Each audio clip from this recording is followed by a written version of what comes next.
tried blowing up Walgreens, but I didn't succeed. A man admits to a disturbing crime at a Central Kentucky store. What he told us he was thinking at the time. UK leaders have an alert after they say a student on campus may have been infected with bacterial meningitis. Lexmark announces the loss of 550 jobs worldwide. An economist weighs in on how it'll impact their Lexington location.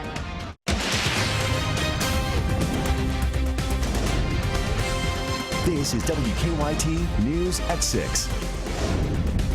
Good evening. It's strange behavior that police say put lives in danger. Tonight, Georgetown police have arrested a man they say tried to ignite propane tanks outside a Walgreens pharmacy. 21-year-old Michael Adair now faces many charges, including arson and wanton endangerment. In an interview from jail this afternoon, he admitted he tried to blow up the store. Victor Puente has our top story at 6. The fire that was started outside of that Walgreens was out within seconds. But the Scott County Sheriff says had any of the propane tanks in that display been leaking, someone could have been seriously injured.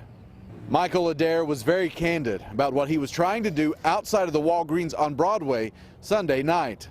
I tried blowing up Walgreens, but I didn't succeed. But I tried, yeah.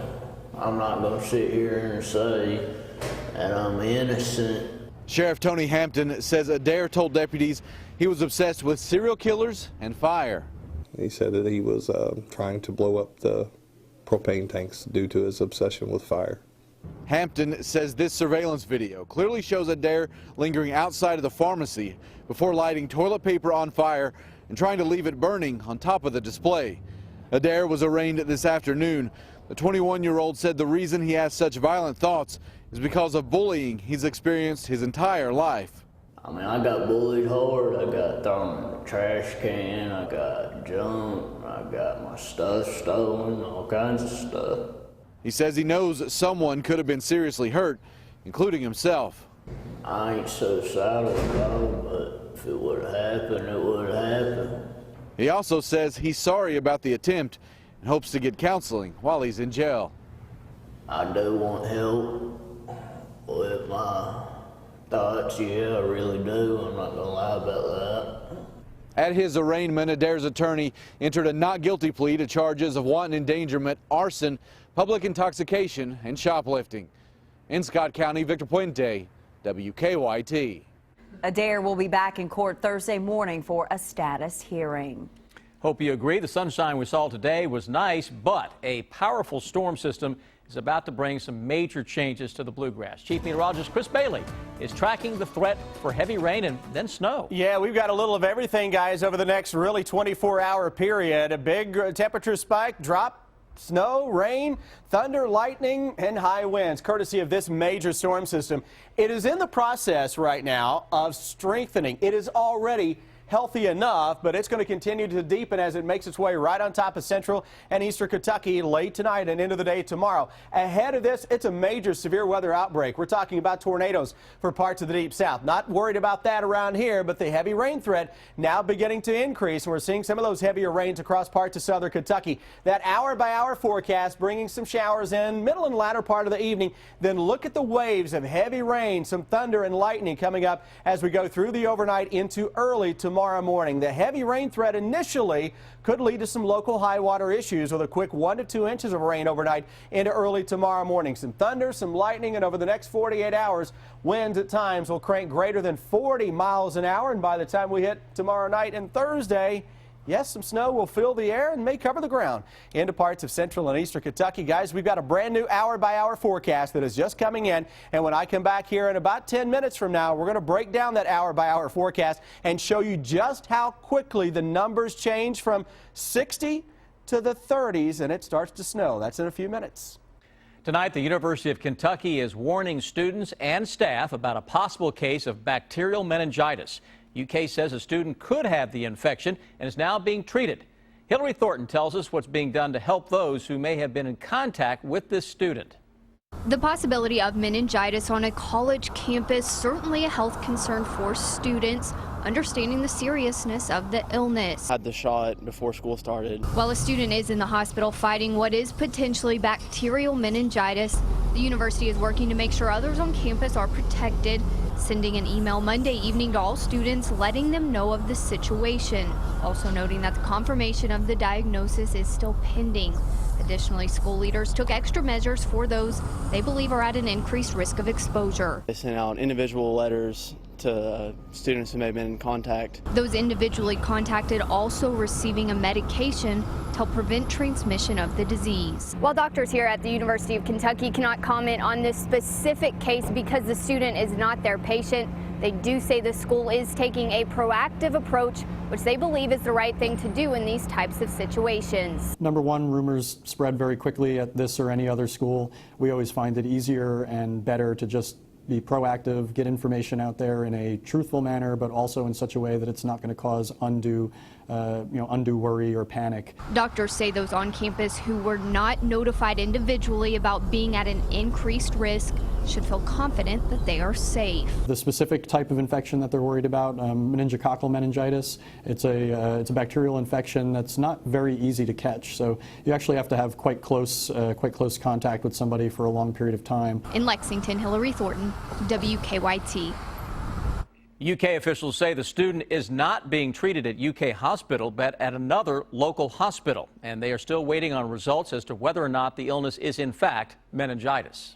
Tonight, we have learned the chairman of the Fayette County Board of Education has died. John Price had been battling leukemia for the last 2 years. He had served on the school board since 2003. In a tweet, Lexington Mayor Jim Gray said Price had a real passion for educating Fayette County children, and Fayette County Superintendent Manny Cox said Price believed in the greatness of the school district.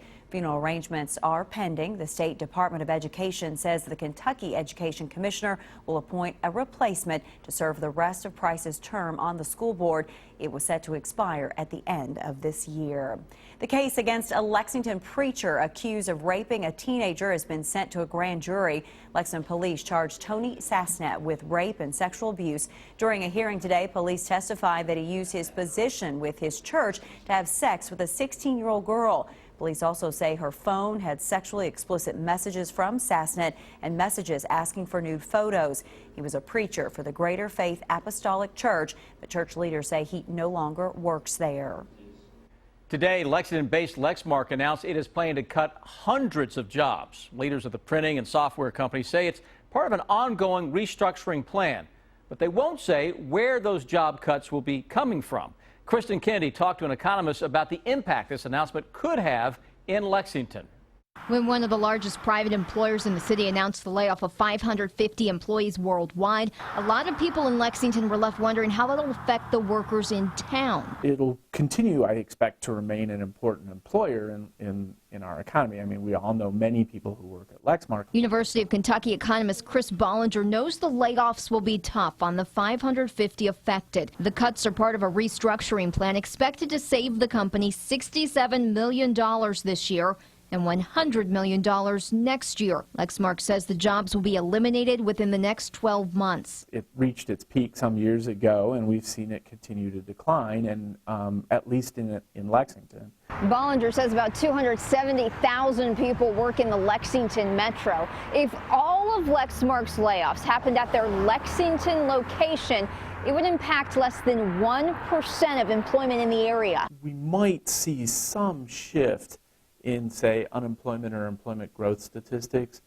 over the next few months. It's not a huge impact on Lexington's metropolitan area. Bollinger is optimistic the 550, wherever they may be, will end up with similar job opportunities. There are employees coming out of high-tech industries, there are employees coming out of computer industries, which in general are still quite robust in employment. In Lexington, Kristen Kennedy, WKYT.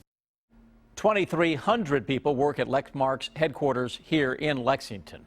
The company that owns 2 cranes being used as part of the Centrepointe project expects work there to resume. The president of Maxim Crane told us his company works with Dudley Webb. The cranes are paid in full, and he thinks work will continue on the parking garage. This comes a day after Lexington city leaders sent the crane company a letter saying the city will fill in the hole at Centrepointe if the Webb companies does not resume work by March 30th. The Cats are back home at Rupp Arena tonight for a rematch with Alabama. UK beat the Crimson Tide on the road just last month. And a lot on the line tonight for the Cats. The last week has been very busy. Rob Bromley joins us live now from Rupp with a preview of this evening's game. Hey, Rob. Hello, Sam, and you know, it's amazing. We reached the next to last home game of the season, Kentucky and Alabama tonight, and the Wildcats have been a busy team. They are playing their 3rd game now over the last 6 days. And you wonder about the fatigue factor. Well, assistant Tony Barbie was talking about that yesterday. He said he doesn't believe it'll be any problem. Kentucky is coming off that overtime loss at Texas A&M. Isaiah Briscoe played 41 minutes, Jamal Murray 42, Tyler Eulis 45 minutes. And Eulis finished with 22 points and 11 assists. Barbie says with Tyler, it's a combination of conditioning and natural ability.